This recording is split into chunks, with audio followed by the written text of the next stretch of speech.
Un prêtre, de passage dans son église en pleine journée, décide de faire une pause près de l'autel pour voir qui vient prier. Peu de temps après, la porte de derrière s'ouvre, et un homme descend l'allée. Le prêtre fronce les sourcils en voyant l'homme, il n'était visiblement pas rasé depuis longtemps, sa chemise était déchirée et son manteau usé. L'homme s'agenouille, baisse la tête, puis se lève et repart. Les jours suivants, à midi pile, le prêtre voit cet homme revenir. À chaque fois, il s'agenouille brièvement avec sa boîte à déjeuner sur les genoux. Les soupçons du prêtre grandissent, la crainte du vol l'envahit. Finalement, il décide de l'interpeller. « Que faites-vous ici ?» L'homme, d'un certain âge, explique qu'il travaille dans une usine et que l'heure du déjeuner ne dure qu'une demi-heure. « L'heure du déjeuner est mon moment pour prier, pour trouver force et courage, dit-il. Je ne reste que quelques instants parce que l'usine est loin. Je m'agenouille ici et je parle au Seigneur, voici ce que je lui dis.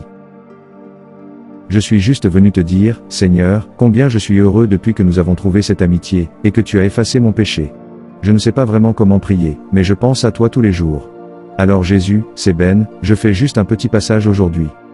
Le prêtre, touché et un peu honteux de ses doutes, dit à Ben qu'il est le bienvenu à tout moment pour prier. Merci, je dois y aller maintenant, répond Ben avant de se hâter vers la porte. Le prêtre, après son départ, s'agenouille lui aussi devant l'autel, ce qu'il n'avait jamais fait auparavant. Son cœur, jusque-là froid, se réchauffe d'amour en sentant la présence de Jésus.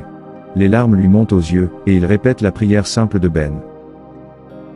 Je suis juste venu te dire, Seigneur, combien je suis heureux depuis que nous avons trouvé cette amitié, et que tu as effacé mon péché. Je ne sais pas vraiment comment prier, mais je pense à toi tous les jours. Alors Jésus, c'est moi, juste un petit passage aujourd'hui. Quelques jours plus tard, à midi, le prêtre remarque que Ben n'est pas venu.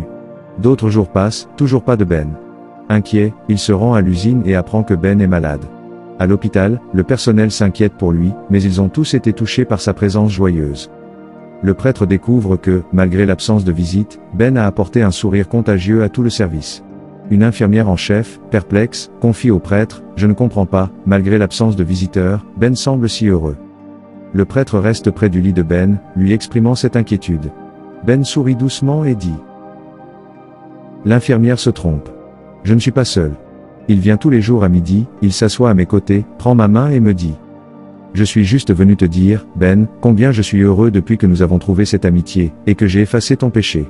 Je pense à toi chaque jour et j'aime t'entendre prier. Alors Ben, c'est Jésus, je fais juste un petit passage aujourd'hui.